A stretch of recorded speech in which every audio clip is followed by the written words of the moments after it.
Margaret Whitmore sat in her lavish hospital room, the golden afternoon sun streaming through the large bay windows, casting a warm glow on the elegant furnishings that surrounded her. The room was a reflection of her life, a life filled with opulence and luxury, but now it felt more like a gilded cage. She looked out at the meticulously manicured gardens below, the vibrant flowers swaying gently in the breeze, but her heart felt heavy. The laughter of children playing in the distance reminded her of a time long gone, a time when her world was filled with joy and love, particularly the love of her only son, Thomas.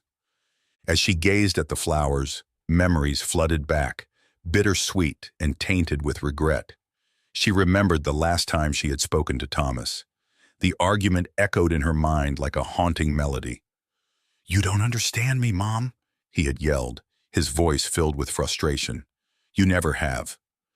The pain in her chest tightened as she replayed their angry words, the distance that had grown between them like an insurmountable chasm. It had been years since she had last seen him, years since she had felt the warmth of his presence. "Margaret?" A soft voice broke through her reverie. It was Alex Carter, her nurse, entering the room with a cheerful demeanor that seemed to radiate kindness. He was a dedicated man in his 30s, with warm brown eyes and an easy smile that put her at ease, even amidst the turmoil of her illness. Today, he wore a crisp blue uniform, a stark contrast to the plush surroundings. "Just looking out at the flowers," Margaret replied, her voice barely above a whisper. She turned her gaze back to the window, feeling a lump form in her throat. Alex approached her bedside, checking the various monitors that beeped steadily beside her. He noted the distant expression on her face, the way her fingers trembled slightly as they rested on the soft quilt. "They're beautiful, aren't they?" he said, trying to draw her into conversation. "Spring really brings everything to life." "Yes, it does," she replied, her voice tinged with a hint of sadness. She could feel the weight of her loneliness pressing down on her, a heavy cloak that wrapped around her shoulders and suffocated her spirit. "It reminds me of better days." "Better days," he prompted gently, hoping to coax her into sharing more. "What do you think of when you think of those days?" Margaret sighed, her thoughts drifting back to family gatherings, laughter echoing through the halls of their grand estate, and the sight of her son running across the lawn, his youthful laughter ringing like music in her ears. "When Thomas was a boy," she said slowly, "he would chase butterflies out there. He was so full of life." Alex listened intently, observing the way her eyes sparkled with the memories, even as they glistened with unshed tears. "That sounds lovely. I can imagine how much you must miss him." "Miss him?" she echoed bitterly. "It's more than that. I've lost him. I pushed him away." Her voice broke as she spoke, the regret spilling out like an open wound. "I don't even know if he still thinks of me." Alex's heart went out to her. He understood that the pain of estrangement could be a heavy burden to carry, especially for a mother. "You still have time," he said softly, hoping to instill a flicker of hope in her heart. "There's always a chance to mend things." Margaret shook her head, her resolve fading like the light outside. "You don't understand, Alex. It's complicated. He's in New York, living his life, and I'm here, fighting a losing battle with this illness." Alex sensed the depth of her sorrow, a loneliness that transcended mere physical separation. He wanted to reach out, to offer her comfort, but he felt the boundaries of their professional relationship pressing in around him. "If you ever want to talk about it, I'm here," he said gently, trying to keep the door open without overstepping. A long silence stretched between them, filled with unspoken words and heavy emotions.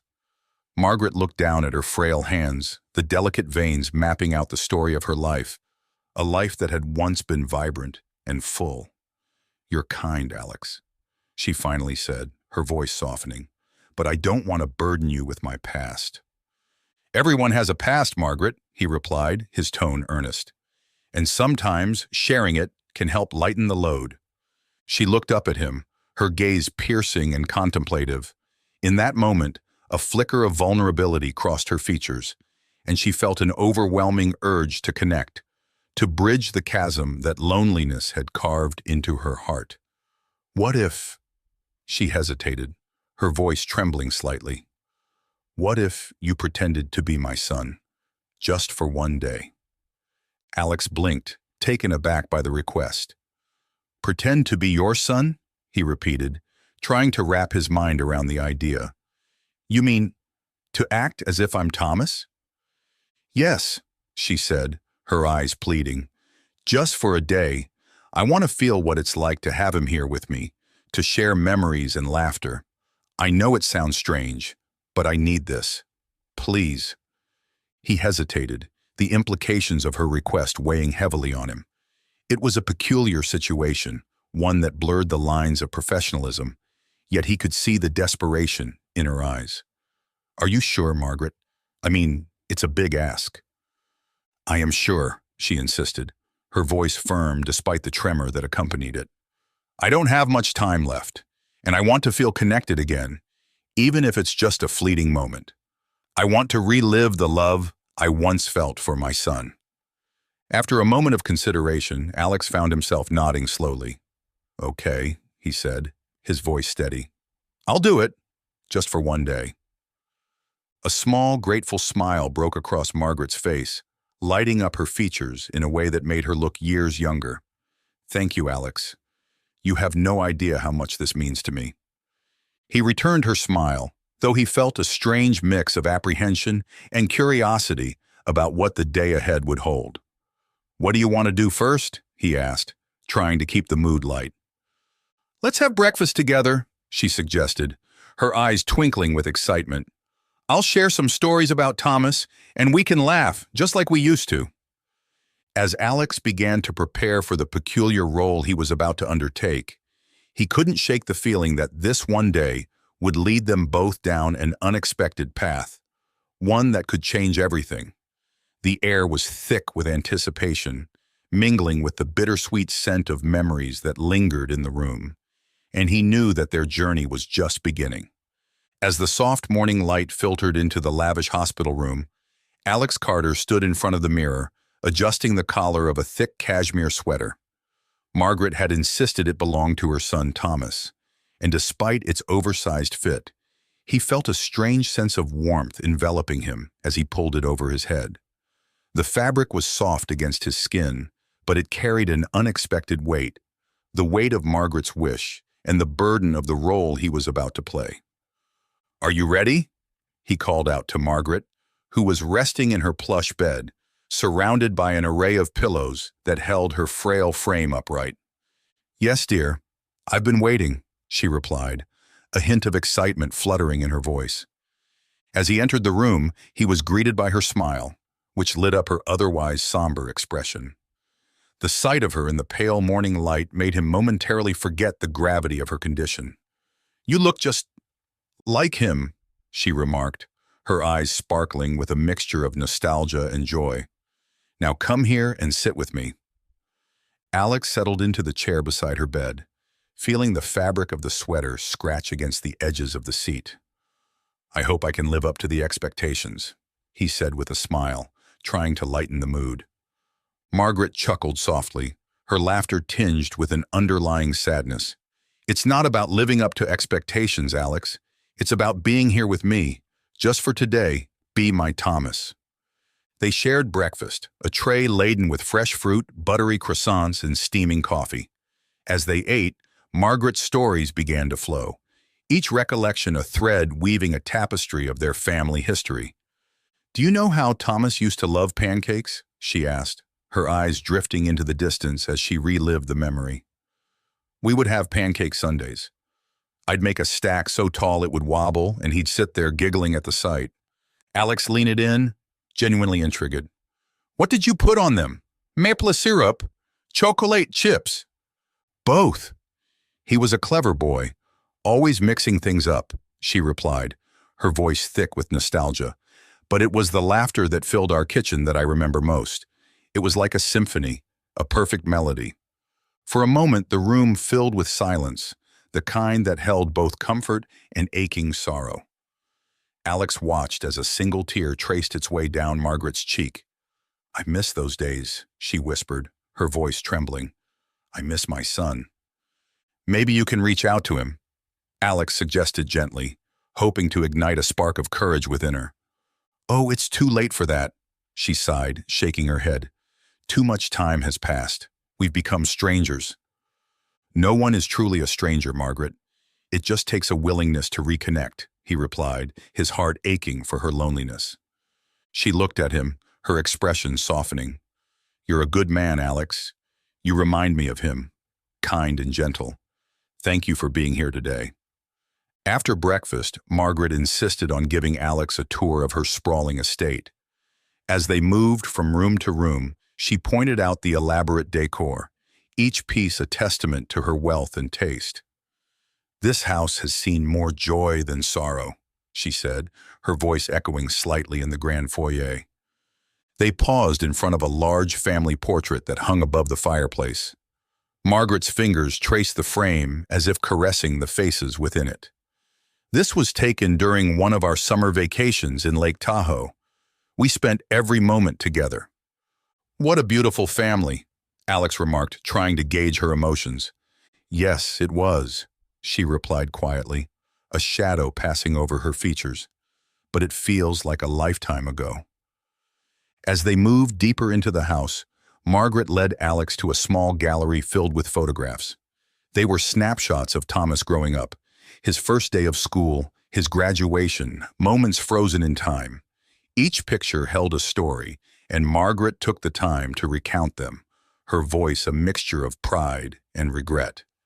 "This one," she said, pointing to a picture of a young Thomas, grinning with a missing front tooth, "was the day he came home from school and told me he wanted to be an astronaut. He believed he could touch the stars."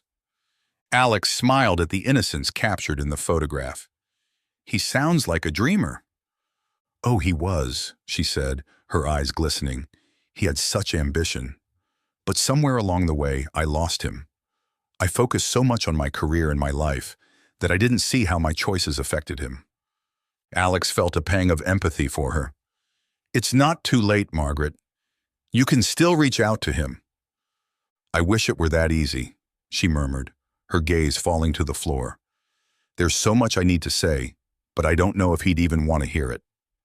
Before Alex could respond, the sound of hurried footsteps echoed through the hallway, breaking the poignant moment. The door swung open, revealing Lila Grant, Margaret's lawyer. Her eyes flickered with surprise as she took in the scene, Alex in Thomas's sweater, standing closely beside Margaret. "Oh, I didn't realize you had company," Lila said, her tone diplomatic but her body language stiff. "Lila, this is Alex," Margaret introduced him, her voice filled with warmth. "He's been keeping me company today." Lila's expression shifted subtly, her eyes narrowing slightly as she scrutinized Alex. "I see. A nurse, I presume," she said, her tone laced with skepticism. "Yes, I'm here to help Margaret with her care," Alex replied, his voice steady. "Interesting," Lila said, her eyes darting between them. "I hope you're not taking advantage of her vulnerability." Margaret's brow furrowed at Lila's insinuation. "That's not fair, Lila. Alex is a good man. He's been here for me." Lila's demeanor softened only slightly, but the jealousy simmered beneath the surface. "Of course, Margaret. I just want to ensure that everything is in order. After all, your estate needs proper management, especially with the upcoming changes." Margaret's expression hardened at Lila's mention of changes, her previous joy dimming. "What changes are you referring to?" "Oh, nothing to worry about just yet," Lila replied, her smile too tight. "Just some necessary adjustments to ensure your affairs are in order." Alex watched the exchange carefully, sensing the tension in the air. He could see the flicker of unease cross Margaret's face, her earlier warmth replaced with uncertainty. "Perhaps we can discuss this later, Lila," Margaret suggested, her voice faltering slightly. "Of course, Margaret. Just remember I'm here to help you," Lila said, her tone that of a practiced professional masking something deeper. As Lila turned to leave, Alex leaned closer to Margaret, concern etched on his face.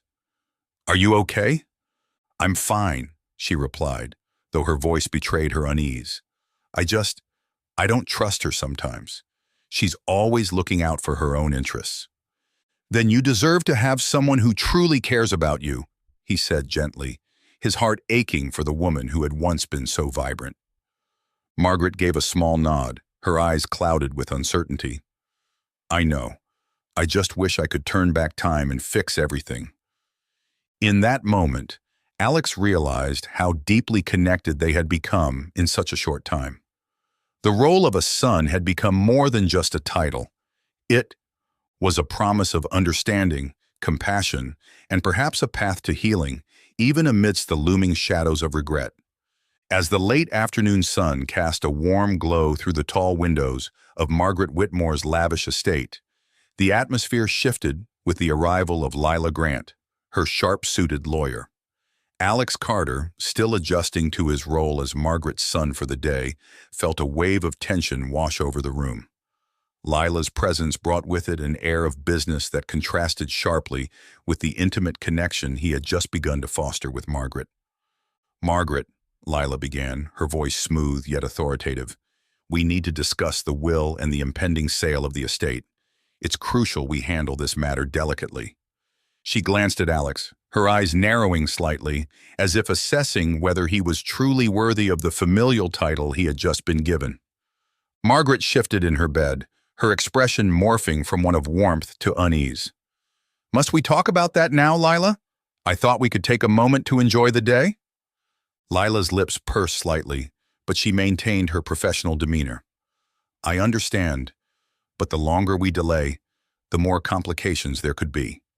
The market is favorable right now, and it would be unwise to let this opportunity slip through our fingers." She paused, eyeing Margaret before continuing. "You know this is for the best, Margaret. The upkeep of this place is just too much for you to handle." Alex exchanged a glance with Margaret. He could sense her discomfort, her nostalgic yearning for the home that had held so many memories. "Lila," he interjected cautiously, "perhaps we could take a bit more time to discuss this? I mean, it's a big decision, and it seems like—" Lila waved her hand dismissively. "This is not a decision to be made lightly, Alex. Margaret, I'm looking out for your interests. You deserve peace in your remaining days, and this estate, while beautiful, is a burden. Think of the freedom you could have." Her tone was smooth, yet Alex noted an undercurrent of something more sinister. Margaret's gaze hardened as she replied, "I appreciate your concern, Lila, but this is my home. It holds memories that are precious to me. I don't want to rush into anything without thinking it through." Lila's expression flickered with annoyance, but she quickly masked it. "Of course, Margaret. Just remember that I am here to ensure your best interests are served. We can meet again tomorrow to finalize the details." With that, she turned on her heel, leaving the room in a flurry of expensive fabric and sharp heels. As the door clicked shut behind Lila, a heavy silence enveloped the room.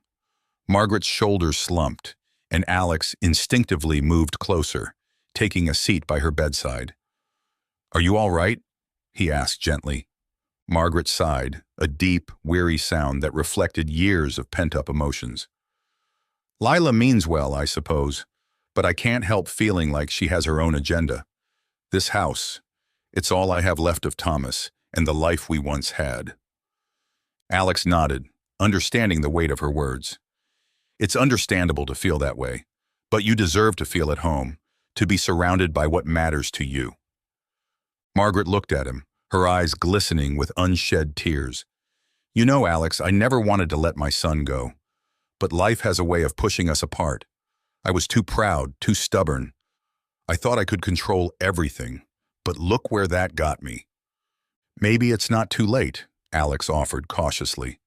"Have you thought about reaching out to him? Just a phone call, a message, something to bridge that gap?"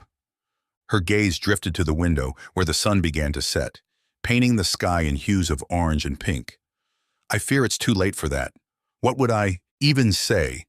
I let my anger get in the way of my love for him. And now, after all these years of silence, what could I possibly say that would make it right again? You could start with an apology, Alex suggested softly, and tell him how much you miss him. Sometimes, that's all it takes to begin healing. Margaret turned her gaze back to him, her expression a mixture of longing and despair. You make it sound so simple, but it's not. I built walls to protect myself from the hurt of losing him, and now those walls feel insurmountable. But you're not alone in this anymore, Alex reminded her. You have me here, and you have your memories. Maybe those walls can come down, one brick at a time. Margaret smiled faintly, the corners of her lips lifting slightly. You've shown me kindness in a way I haven't felt in a long time, Alex. It's strange to feel so connected to someone I barely know. It's not strange at all, Alex replied, a warmth spreading through him. Sometimes, in our darkest moments, we find unexpected connections that help us see the light. Think of me as a bridge. I want to help you reconnect with your son. With a sigh, Margaret leaned back against her pillows, her thoughts swirling. You know, Thomas was always so ambitious, always chasing after success. I pushed him to be the best, but I never realized how lonely that would make him. Ambition can come at a cost, Alex agreed. But sometimes, it's the people we love that keep us grounded. I think he would want to hear from you. You might be surprised by his reaction. Just then, the evening light dimmed, and a soft knock at the door interrupted their conversation.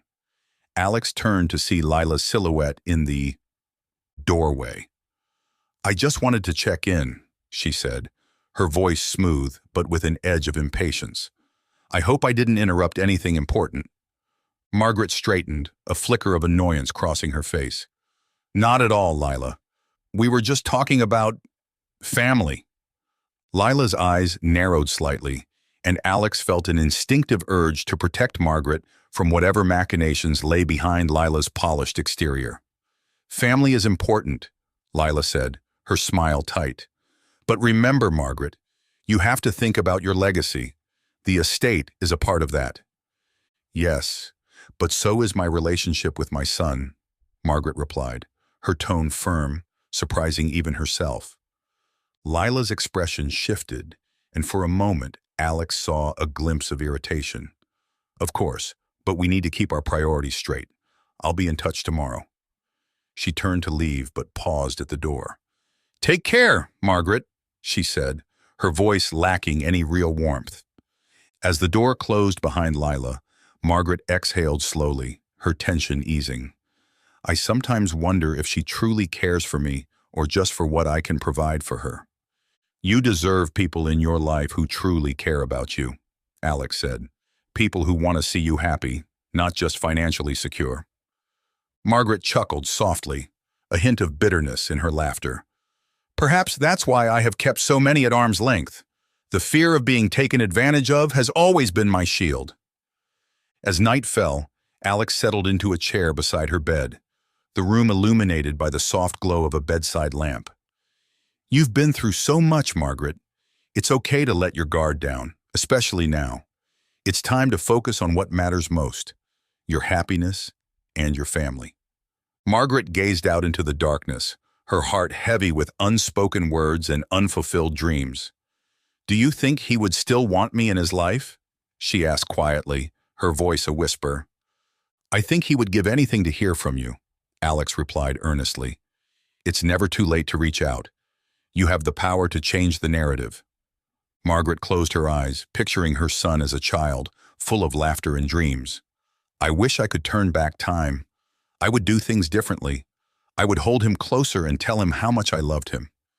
You still can, Alex urged gently. You have today, and that's a start. Just take that first step. In the quiet of the night, Margaret felt a flicker of hope igniting within her, a small flame that dared to push through the shadows of her regrets. With Alex's unwavering support, perhaps it was time to break free from the chains of her past and step into the light of a new beginning. The sun filtered through the large bay window of Margaret Whitmore's lavish bedroom, casting a warm glow on the pale blue walls adorned with framed family portraits. As the morning light illuminated the room, it also highlighted the frailty of the elderly woman resting in the plush armchair by the window. Margaret's once vibrant spirit felt increasingly weighed down by the relentless grip of her illness. With each passing day, she felt herself slipping further away from the life she once knew, filled with ambition and elegance. Alex Carter entered the room, his presence a blend of professionalism and genuine warmth. He carried a tray with breakfast, a carefully arranged collection of fruits, oatmeal, and herbal tea.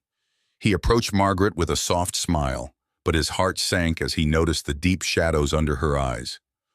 "Good morning, Mrs. Whitmore," he said cheerfully, setting the tray on the table beside her. "How are we feeling today?"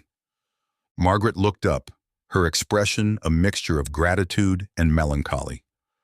"Like a withering flower, Alex," she replied, her voice soft and tremulous. "But I suppose that's to be expected."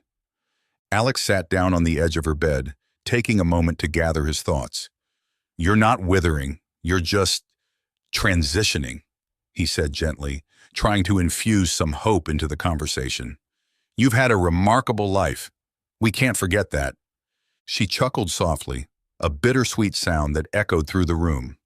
"Remarkable, yes, but also filled with regrets.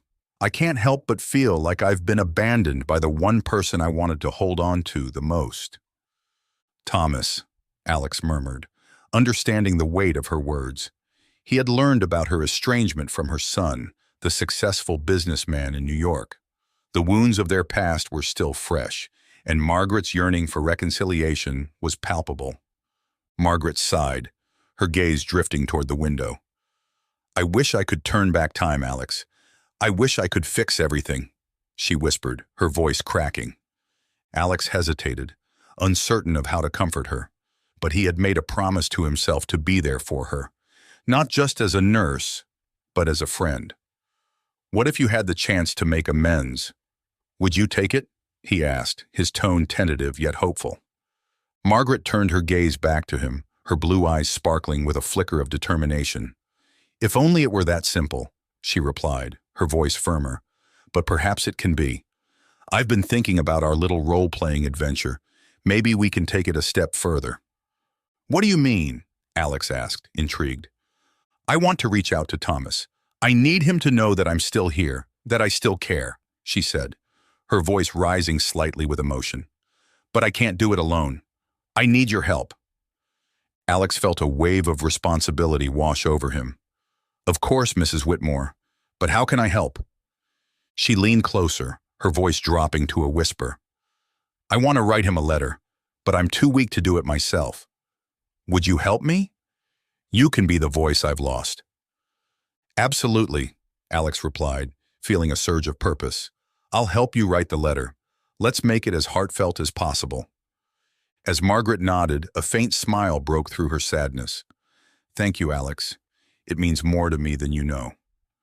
The day progressed slowly, with Alex assisting Margaret in the writing of the letter. They sat together in her study, surrounded by bookshelves filled with volumes of literature and history. The atmosphere was thick with nostalgia as Margaret dictated her thoughts, and Alex diligently transcribed her words. "I want to tell him how much I regret the things I said, how I pushed him away when all I wanted was to hold him close," she said, her voice quivering. "I want him to know that I love him, no matter what." Alex listened intently, his heart aching for the woman sitting across from him. He paused after she finished a particularly emotional passage, looking up to meet her gaze. "You're being incredibly brave, Mrs. Whitmore. This is a powerful message." Margaret wiped away a stray tear. "I just hope he'll read it," she murmured, her expression shifting from determination to vulnerability. "What if he doesn't care anymore?" "That's a risk we have to take," Alex replied gently. "You deserve closure, and so does he. It's never too late to reach out." As they finished the letter, a sense of accomplishment settled in the room. But Margaret's strength was waning, and Alex noticed her breathing becoming labored. "Let's take a break, shall we?" he suggested, guiding her back to her armchair. "I'm afraid I'm not the woman I used to be," Margaret admitted, her voice tinged with sorrow. "I feel like I'm fading away." Fading, maybe, but not gone, Alex reassured her. You still have so much to give. Margaret offered a faint smile, but quickly grew serious again. There are things I haven't told you about my past. Things that may explain why Thomas and I are so estranged. Alex leaned forward, intrigued. I'm here to listen if you want to share. Margaret hesitated for a moment, weighing her words. You know, we all have secrets, don't we? Even those of us who seem to have it all. I had dreams, ambitions, and I sacrificed so much for my career and wealth.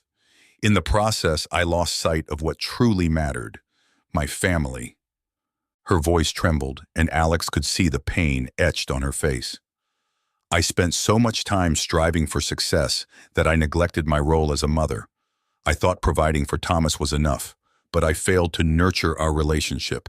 He needed my love and support, and I was too busy chasing accolades. Alex felt a wave of empathy wash over him. It's never easy to balance ambition and family, Mrs. Whitmore, but recognizing it is the first step toward healing. Margaret nodded slowly, her expression a mixture of regret and hope. I just want to make things right before it's too late. I want Thomas to know that I see my mistakes, that I'm ready to change. Then we'll do everything we can to help you reach him, Alex promised, his heart swelling with admiration for her courage. But before they could continue the conversation, a soft knock on the door interrupted them. Alex turned to see Lila Grant, Margaret's lawyer, standing in the doorway. Her expression was unreadable, but there was a tension in her stance that set Alex on edge. Good afternoon, Margaret. I hope I'm not interrupting, Lila said, her voice smooth, yet laced with an underlying edge. Margaret's eyes flicked to Alex, who immediately sensed her unease. We were just discussing some personal matters, Margaret replied cautiously. Personal matters? I hope they don't involve any decisions regarding the estate, Lila said, her tone shifting slightly. You know how important it is to stay focused on the business side of things. Margaret's posture stiffened. I'm aware, Lila, but I also have personal matters that require my attention. Lila's gaze darted between Margaret and Alex, her smile faltering for just a moment. Well, I'm sure you know that time is of the essence. We need to finalize the details for the estate sale soon. The longer we wait, the more complications arise. Alex felt a surge of protectiveness for Margaret. We're just trying to get things in order, Lila. It's important to address all aspects of her life right now, he interjected, his voice steady. Lila narrowed her eyes, clearly displeased with Alex's interference. Of course, but I hope you understand that there are financial implications to consider. We can't afford to be distracted by sentimental matters. Margaret's expression hardened. My life is not just about finances, Lila. I have a son I need to reach out to. That matters more to me than any sale. Lila's demeanor shifted, the mask of professionalism slipping just enough to reveal her impatience. Margaret, you know how I feel about your son. It's a dangerous path to take if you're not careful. What if he's not receptive? What if he's moved on? Then that's my consequence to bear, Margaret replied defiantly, her voice gaining strength. But I have to try. Alex watched the exchange, feeling the tension thickening in the air. Lila's eyes darted to him, and he could sense her calculation. She wasn't just a lawyer, she was a manipulator, and she had her own interests at heart. Very well, Lila said, her voice cool. Just remember, Margaret, I'm here to help you protect what you've built. Don't lose sight of that in your pursuit of sentimentality. With that, she turned and exited the room, leaving an uneasy silence in her wake. Alex looked at Margaret, who appeared shaken by the encounter. Are you okay? He asked softly. Margaret sighed deeply, her shoulders sagging. I'm tired of being treated like a pawn in my own life. I want to regain control. You will, Alex assured her, his determination echoing in his voice. Together, we'll make sure you can reach out to Thomas and reclaim what you've lost. As the afternoon sun continued to stream through the window, Margaret felt a renewed sense of purpose. The road ahead was uncertain, but for the first. As the morning sun poured through the large windows of Margaret's lavish hospital room, casting golden rays over the plush decor, Alex felt a sense of urgency bubbling within him. He had witnessed the emotional scars etched onto Margaret's face, the way her eyes clouded with unshed tears when she spoke of her son. Now, standing beside her bed, he could no longer ignore the weight of her loneliness, a loneliness that had been compounded by years of estrangement from Thomas. "Maybe it's time we take a step forward," Alex suggested gently, his voice barely above a whisper. "What if we arranged a video call with Thomas, just to talk, to see each other again? It might help." Margaret's gaze drifted to the window, her heart heavy with memories of happier times.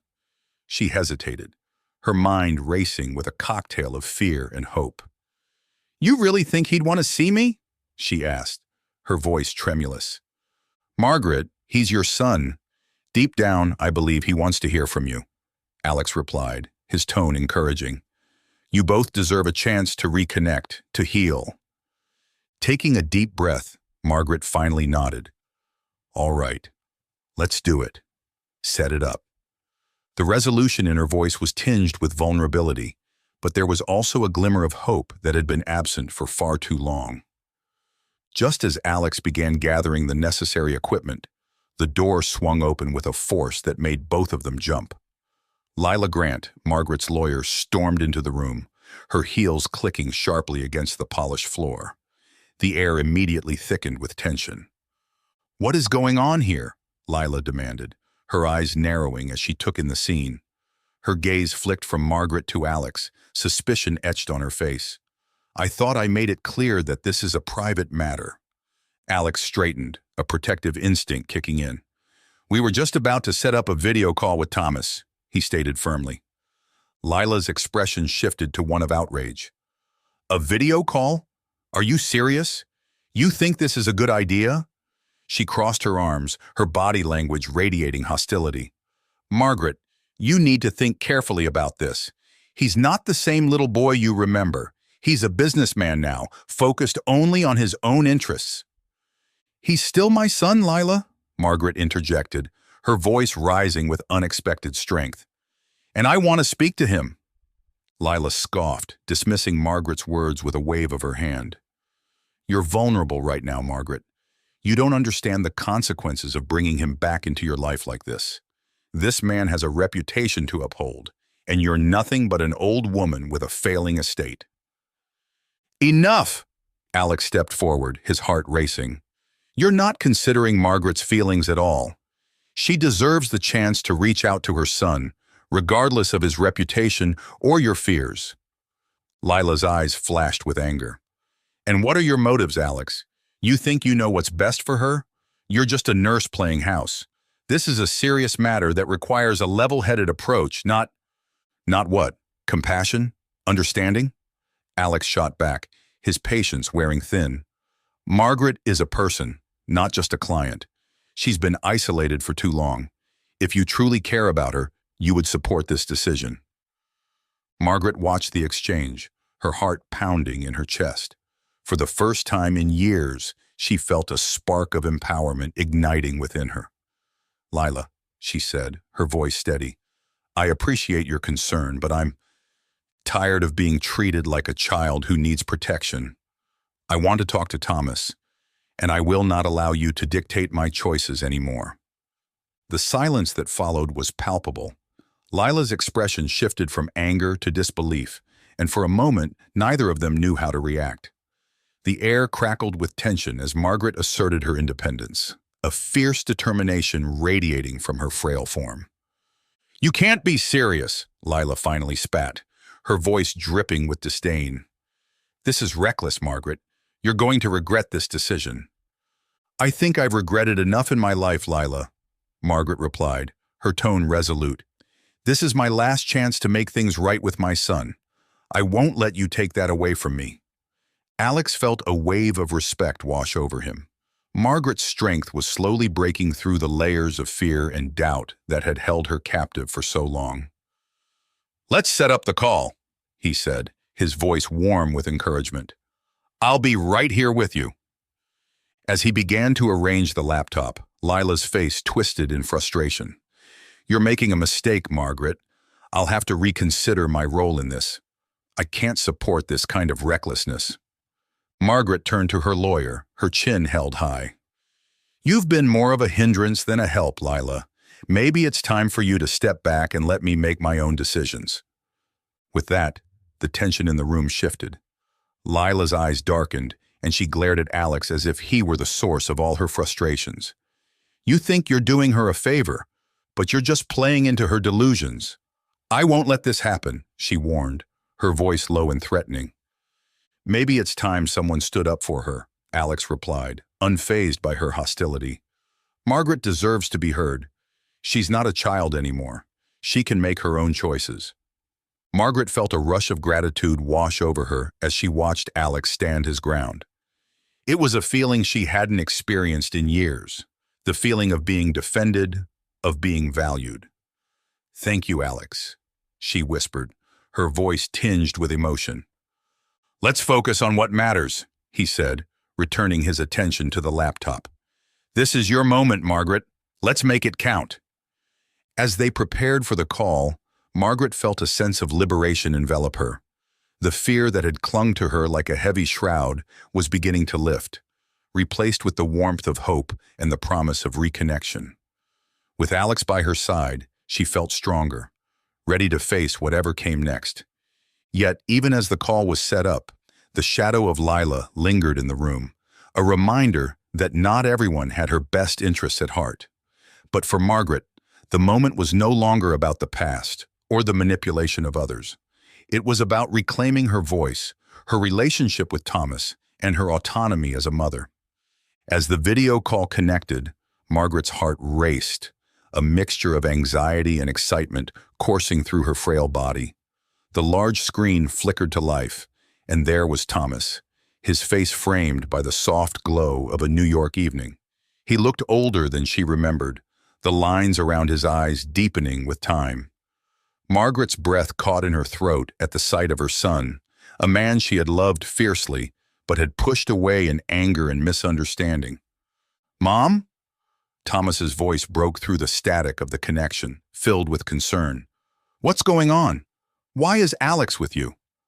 Margaret felt a swell of vulnerability wash over her. She hadn't anticipated this moment to be so overwhelming. "Thomas," she began, her voice shaking slightly, I wanted to talk to you. I know it's been a long time. I've missed you." Thomas frowned, uncertainty clouding his features. "This is unexpected.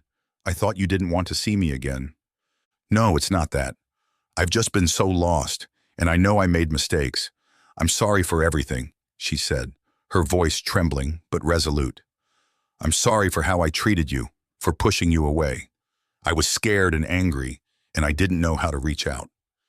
Alex, sitting beside her, watched as a myriad of emotions flitted across Thomas's face.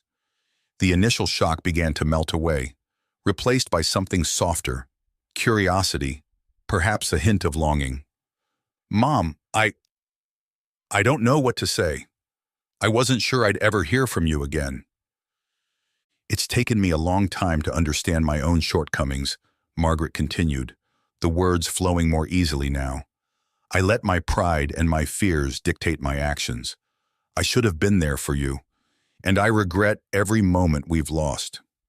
As she spoke, Margaret felt a warmth spreading through her chest. The distance that had felt insurmountable began to shrink, and for the first time in years, she dared to hope. "I love you, Thomas. I always have. I just didn't know how to show it." Thomas's expression softened, his eyes glistening with unshed tears. "I love you too, Mom. I never stopped. It hurt so much when we stopped talking. I thought I'd lost you forever." Alex discreetly observed the exchange, feeling a swell of pride for Margaret. He had witnessed her transformation from a woman engulfed in regret to one facing her past with bravery. "You're not lost, Mom," Thomas said, his voice steadying. "We can find our way back. We can start over." Margaret nodded, tears spilling down her cheeks. "I want that more than anything. but I also need to tell you the truth about some things. There's someone I need you to know about." At that moment, Lila Grant appeared at the doorway, her expression a mix of surprise and fury. She had been listening in, her presence a shadow, darkening the room.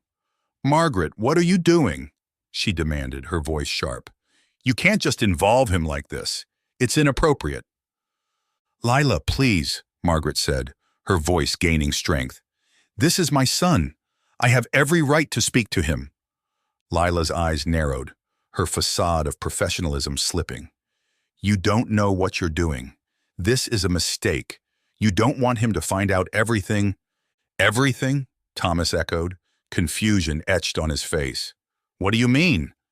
Margaret took a deep breath, her heart pounding. She felt emboldened, ready to shed the layers of deceit that had clouded her life for too long. "Thomas, I need you to listen. Lila has been managing my affairs, but I've come to realize she's not acting in my best interests. There are things she's done that I don't fully understand, but I have this feeling that she's been hiding important information from me." Lila stepped forward, her voice rising. "Margaret, stop this nonsense. You're not in a position to make accusations. You're sick, and you need me to take care of you." "I need to know the truth, Lila," Margaret replied, her voice unwavering. "I deserve that much, and so does my son." Thomas looked between them, his brow furrowing with concern. "What's going on? What do you mean she's been hiding things?" "Thomas," Margaret said, her voice calm but firm, "I've been reviewing my finances and my will. I believe Lila has been siphoning money from my estate. She's been planning to cut you out completely." Lila's face twisted in rage, her carefully constructed composure shattering. "You're being paranoid, Margaret. You're not thinking clearly. This is all about money to you, isn't it?" "No, Lila. This is about family," Margaret asserted, her eyes blazing with newfound determination. "For too long, I've let you dictate my life, but now I'm taking back control. Thomas deserves to know the truth." Thomas's expression hardened, his voice low. "Lila, is that true? Have you really been taking money from my mother?" Lila hesitated, the weight of her betrayal hanging heavy in the air. "I've been managing her estate. It's complicated, and you wouldn't understand." "You're right, I don't understand. But I want to know everything. I want to protect my mother," he said, his voice strong and clear. Margaret felt a swell of pride, seeing her son stand up for her. For the first time in years, they were united against a common adversary. "I want to protect myself too. This is my life, and I have the right to decide what happens to it," she declared, her voice steady with conviction. With her heart racing, Margaret turned to Thomas, her voice softening. "I'm so sorry I let this happen. I should have been more vigilant. I should have trusted you. I'm here now, Mom, and we'll figure this out together." Thomas replied, a warmth spreading through his words. "You're not alone anymore." The tension in the room began to dissipate, replaced by a sense of solidarity. Lila, realizing she was losing control, stepped back, her expression darkening as the reality of her situation sank in. "You'll regret this, Margaret. You have no idea what you're doing." Margaret smiled softly, feeling lighter than she had in years. "No, Lila, the regret is all yours. I'm reclaiming my voice and my family." As the call ended, Margaret turned to Alex, gratitude shining in her eyes. "Thank you for believing in me," she said, her voice thick with emotion. "You helped me find my strength." "I just helped you find what was already there," Alex replied, his smile warm. "You did the hard work." In that moment, Margaret felt a renewed sense of hope and connection. She had reclaimed her voice and her family, ready to face the challenges ahead with her son by her side. It was a new beginning, a chance to rewrite the narrative of her life. And for the first time in years, she felt free.